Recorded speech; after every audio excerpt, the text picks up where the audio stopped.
আমাদের আগে থেকেই যেটা এক্সপেকটেশন ছিল যে 28 থেকে 30-এর মধ্যে আমাদের রাজ্যে প্রায় সব জেলাতেই কালবৈশাখী হওয়ার সম্ভাবনা রয়েছে।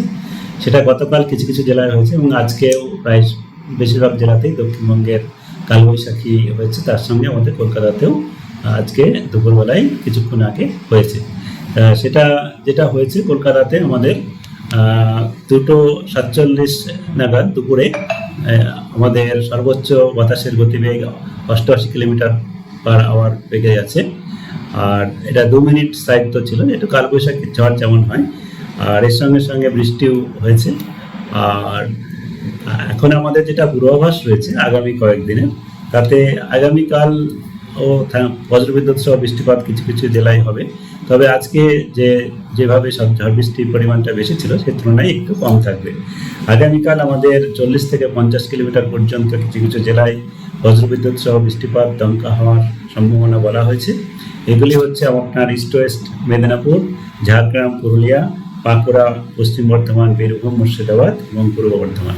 কলকাতাতে সম্ভাবনা কম, তবে কলকাতাতে হালকা বৃষ্টিপাতের সম্ভাবনা কিছুটা রয়েছে বজ্রবিদ্যুৎ সহ। তারপরে আপনার 31 তারিখ থেকে আমাদের দক্ষিণবঙ্গের সমস্ত জেলাতেই বৃষ্টিপাতের পরিমাণ কমে যাবে।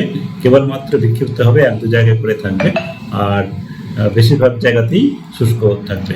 কিন্তু উত্তরবঙ্গের ক্ষেত্রে যেটা রয়েছে, উত্তরবঙ্গে আমাদের আগামী দুদিনে, আজ এবং কাল, 40 থেকে 50 কিলোমিটার পর্যন্ত দমকা হাওয়া সহ বজ্রবিদ্যুৎ সহ বৃষ্টিপাতের সম্ভাবনা কিছু কিছু জায়গায় রয়েছে, উপরের 5টা জেলায়। আর আমাদের বাকি জেলাগুলোতে, যেমন মালদা, উত্তর দক্ষিণ দিনাজপুরে আজকে যেমন একটু আমাদের দক্ষিণবঙ্গের যেহেতু পার্শ্ববর্তী এলাকায়, এখানেও 40 থেকে 50 এবং কালবৈশাখীর প্রভাব কিছুটা থাকবে।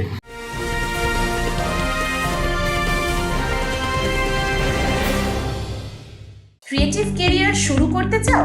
জয়েন করো Arena Animation Barrackpore. Graphics, motion graphics, animation, VFX, AI সব কিছুই এক জায়গায়। Admission open, call now. আর আমাদের কালকেও উত্তরবঙ্গে বিক্ষিপ্ত হবে, অনেক কিছু কিছু জায়গায় হালকা থেকে মাঝারি বৃষ্টিপাত, বজ্রবিদ্যুৎ সহ থাকবে।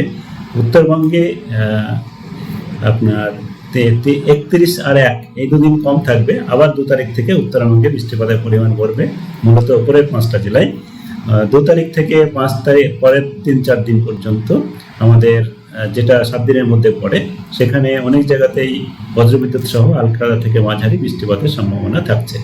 আর এখন যেহেতু আমাদের আজকে দক্ষিণবঙ্গের সব জায়গাতেই ঝড় বৃষ্টি হয়েছে বা হচ্ছে, যার জন্যে তাপমাত্রা এখন আমাদের কমে যাবে, এবং যেটা আর্দ্রতার জনিত যেটা আমাদের অস্বস্তি একটা ছিল, সেই আর্দ্রতা জনিত অস্বস্তিও কমে যাবে, কারণ আর্দ্রতাও কমে যাবে এবং তাপমাত্রাও কিছুটা কমে যাবে। গতকালই কমেছে এবং আগামীকালও আরেকটু কিছু কম থাকবে, তারপরে আবার ধীরে ধীরে একটু বাড়বে।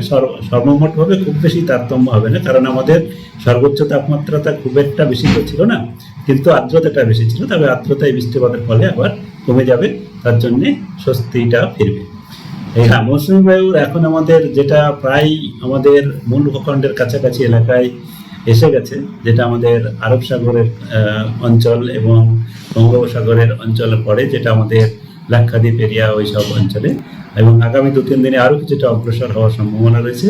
এবং আগামী এক উইকের মধ্যেই, নেক্সট উইক, এই উইকে আগামী 7 দিনের মধ্যেই কেরালাতেও আপনার পৌঁছে যাবে। তবে আমাদের প্রতিদিনই এটা আপডেট দেওয়া হচ্ছে, এক্সাক্ট ডেট যেটা হবে সেটা বলে দেওয়া হবে। এবং তারপরে আমাদের পশ্চিমবঙ্গের জন্য যেটা বলা হবে সেটা কেরালাতে হওয়ার পরে তারপরে পশ্চিমবঙ্গে কখন হবে বা কীভাবে হবে।